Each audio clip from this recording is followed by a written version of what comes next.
It is very difficult to resist Lurch's charm. He has such a way with people that they can't help but give in. Carolyn Jones, the woman who shook Hollywood with her iconic role as Morticia Addams, kept a dark secret so well hidden that it only came to light when doctors were forced to open her up on the operating table. At the height of her dazzling career, few knew she was silently fighting a personal nightmare. But everything fell apart during a fateful flight. She vomited blood and was rushed into emergency surgery. What the doctors discovered inside her body was simply terrifying. Don't miss this story, which reveals the secret she kept buried for nearly 40 years. Throughout her life, Carolyn experienced joys, but not without hardships. Her childhood wasn't always bright. Her parents were constantly on edge, especially during the Great Depression, when financial pressures weighed heavily on her father. Unable to cope, he abandoned the family in 1934. This absence left a deep wound in young Carolyn's soul. Her mother, already struggling with agoraphobia, had to face poverty and raise her daughter alone in an increasingly suffocating environment. They had no choice but to move in with Carolyn's grandparents. The cramped house became a prison, and worse, she had to endure her grandfather's violent temper and sudden fits of rage that left her in constant fear. On top of that, Carolyn suffered from chronic asthma, often bedridden for weeks at a time. During those long stretches trapped in her fragile body, she found refuge in books, music, and Hollywood magazines.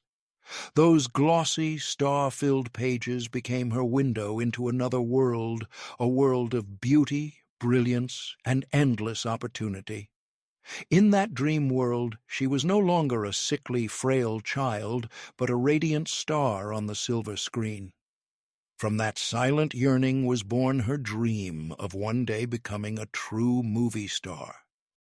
When she learned of the Pasadena Playhouse, a prestigious acting school in California, she knew it was her only escape from reality.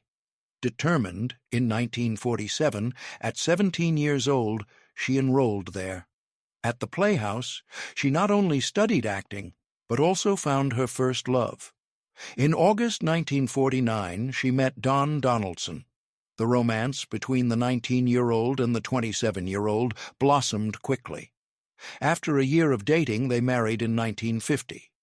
To many, it seemed like a fairy tale romance, but in Hollywood, it sparked whispers of doubt. Unfortunately, the marriage lasted barely more than a year and ended in divorce. For Carolyn, this breakup left a deep scar, but she refused to break down. After 3 years of hard work, Carolyn graduated with honors and was ready to break into the world she had always aspired to.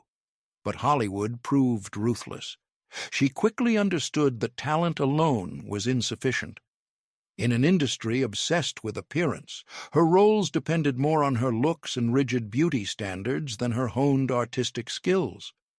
To save her career, she decided on a total reinvention: plastic surgery, blonde hair dye, eliminating her Texan accent, changing her walk and posture, and investing in fashionable clothes. This transformation changed everything. Shortly after, a talent scout noticed Carolyn during a performance at the Players' Ring Theater. After a successful audition, she landed a 6-month contract with Paramount Studios. Carolyn had officially entered the film industry, but at a high cost. Despite her desire to excel as an actress, she couldn't shake the frustration of knowing it was her new look, not her craft, that opened doors. In 1952, Carolyn debuted in The Turning Point, a nearly prophetic title signaling her own transformation. Her family was overjoyed. Her mother wept with pride, and her grandparents danced in their small living room. But the glory was short-lived. After her debut, she landed only 2 minor roles before Paramount ended her contract. What had seemed like a brilliant start quickly faded, plunging Carolyn into a disturbing silence where Hollywood seemed to almost forget her. Financial troubles hit hard. Her modest salary couldn't cover the high cost of living in Los Angeles. Things became so difficult that her younger sister Betty moved in to help with rent. To survive, Carolyn accepted every role she could find, from small films to stage plays. She returned to the Preston Sturgis Players Theatre, not only a place of work, but also where she opened a new personal chapter. There, Carolyn met Aaron Spelling, a young screenwriter seeking recognition. An unusual yet undeniable connection blossomed between them, fueled by their shared ambition and sense of humor. For Carolyn, it was more than love. It was the meeting of two soulmates. In 1953, fortune smiled again when she was cast in House of Wax, one of the first-ever 3D films. Though her role was small, the film was a global sensation. For the first time, critics began to notice Carolyn and praised her. In Hollywood's cutthroat world, her name was carving its own place. Her star was rising, and all believed she was on the verge of true stardom. But while her career soared, her love life grew complicated. Carolyn was sure Aaron was the man of her life, awaiting his proposal. But Aaron hesitated, feeling unable to marry until achieving financial and career stability. Impatient and hating delays, Carolyn took bold action and proposed herself. In April 1953, they officially wed. But Carolyn was never the typical 1950s housewife. From the start, she made it clear her career came first.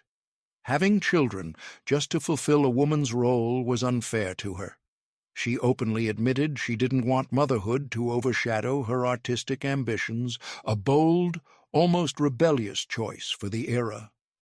Luck struck again when a casting director at Columbia Pictures noticed her and believed she was perfect for a major project, From Here to Eternity. For Carolyn, it was not just an opportunity, but a golden ticket to Hollywood stardom. But cruel fate turned its back once more.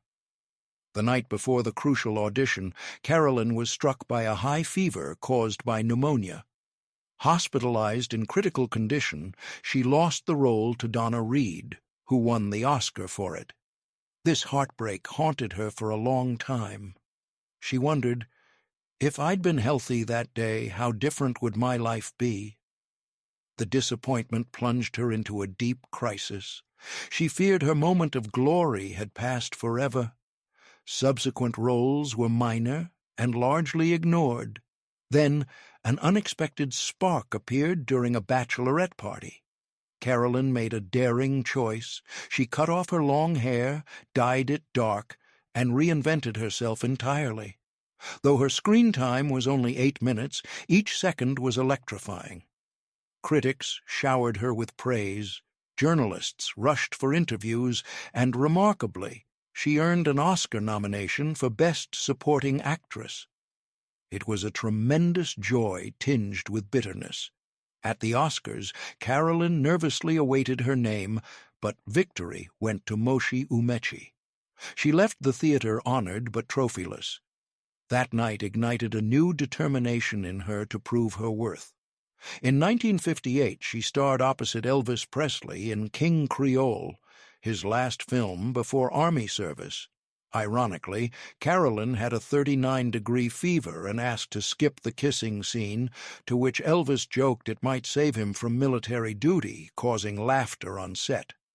The movie was a hit and marked another milestone.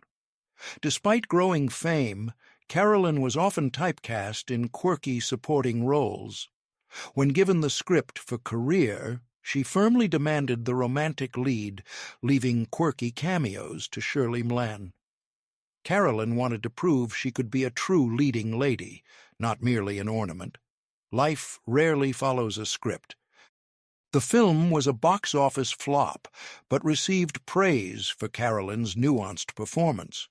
For her, it was artistic success, but commercial failure, a familiar Hollywood paradox.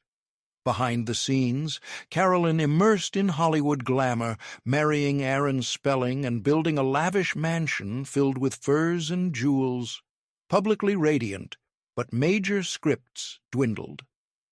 Aaron's career soared in TV, creating a painful imbalance. From center stage, Carolyn became a shadow beside him. His suspicious nights away eroded trust, leading to divorce in 1964. At 34, life seemed to crumble, but Carolyn was about to land her defining role. After repeatedly rejecting TV offers, an irresistible daytime role reeled her back, a dark, humor-laced eccentric role as Morticia Addams from 1964. The show caused controversy. At premiere, many shocked by Morticia and Gomez's on-screen passion, scandalizing conservatives. Yet the on-screen heat paled beside Carolyn's private torment. Morticia's iconic dress was torture to wear. So tight she struggled to walk. Undressing took 20 minutes. Later, Velcro eased this chore. The show gave Carolyn the spotlight long desired and became a pop culture phenomenon. At 35, she achieved A-list fame with devoted fans. The dream was realized, but the dream shattered. ABC canceled the show after 2 seasons. Carolyn was devastated. She took several TV guest roles, but opportunities dwindled. She suspected being typecast as Morticia limited her future. Her career plummeted, leaving no clear path. She returned to theater for The Homecoming on Broadway, but resented every moment, feeling washed up and bitter. Seeking solace, she turned to vocal coach Herbert Green.